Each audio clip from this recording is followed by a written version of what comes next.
Everybody loves a good cat eye.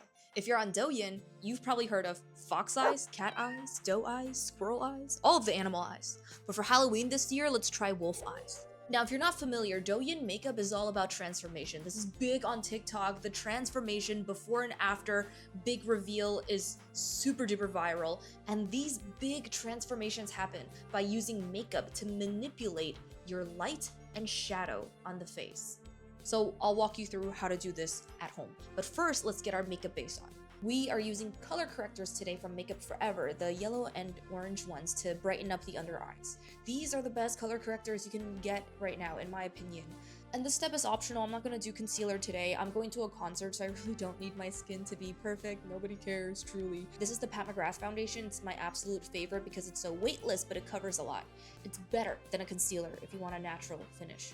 For the brows, we're going to make them nice and fluffy to complement the structure we're going to add later to the eyes. Wolves are also nice and fluffy, at least the huskies are, so we can easily add some fluff to our own look using a brow wax to lift the brow hairs. And then after the wax is set, we're going to add a soft pencil to add some shape to the brows. As a professional brow artist, my favorite brow pencil is this wooden one from the Brow Gal. Oh my god, it's so small. We're going to add some contour to bring some depth and dimension to the eye area. Adding contour to your brow bone will add some intensity, and this trick works best for people with hooded eyes. And we're just going to use a black pencil for this one. So again, this entire look works by pairing shadow and highlight. We will begin with the shadows first. We're going to be sketching out the dark shapes on the eyes. Wolf eyes are characterized by their distinct contrast from black to white to gray. And this contrast is what will give you that really, really intense look. Exaggerate the crease by sketching into it with your pencil. If you have monolids or hooded eyes, you're going to want to hover this line so it's floating above your crease instead of sitting into it. And this is a classic hooded eyes trick that works with any color. Next, add a wing to draw out and elongate the eye shape. Take this black pencil all the way down to the lower lash line to keep the eye looking balanced, but you're not going to be tight lining, you're going to be hovering this line right below the lash line. So that way you make your eyes look bigger, rounder, and also intense at the same time to balance. You don't have to make any of the pencil part perfect since you'll be blending it with a brush, but you do need to make sure that the left is symmetric with the right. Then use a brown pencil, a warm brown pencil, to add some contour and dimension, to kind of push out a little bit from the black base. This is a really important step. I'm using Urban Decay Whiskey in this one. You'll want to think about balance when you add this part. Here, I'm applying the color right into the negative space where my cut crease will go. This is very important because the light part of your cut crease won't look good if there isn't any shadow to contrast. Contrast is exactly how cut creases work. So don't be afraid to make this part really dark. The darker the better because we're going to be using this as contrast. Now, blend out the edges of all of that pencil that we just added. Take your time with this part since blending a nice gradient is the most important part of any successful eye look.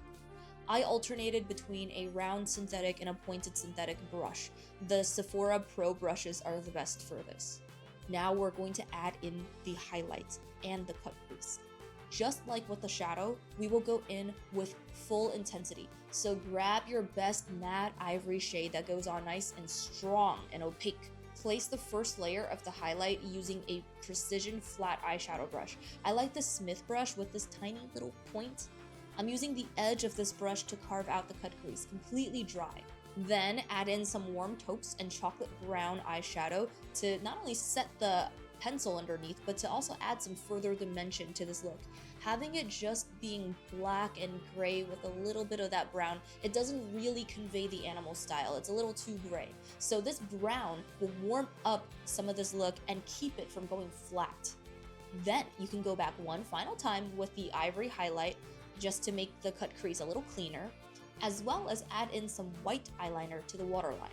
Remember, animal eyes are very round, so these steps are going to help round out the eyes and bring out that animal-like look. If we narrow the eyes a little too much with a tight line or something like that, then we're going to be conveying more like a fox eye or a cat eye, which is really pretty, but it's not what we're going for. These are wolf eyes, so having that roundness is pretty important to convey it. And this brings us to the lashes. Your lash style should be a little round and also a little flared. I'm using the Kiss Big Personality MLBB Lash Strip. This lash directs a lot of drama instantly to the eyes.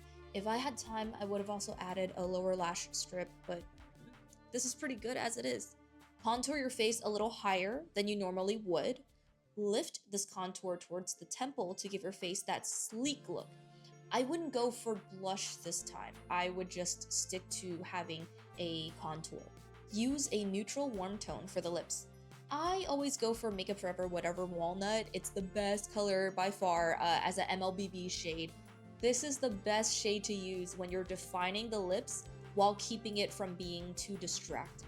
This same Makeup Forever pencil in Anywhere Caffeine is my recommendation for medium to deep skin tones. Finally, add some gloss. I use Praline from NYX. This part is optional. You can do a satin lipstick instead. And here's the look.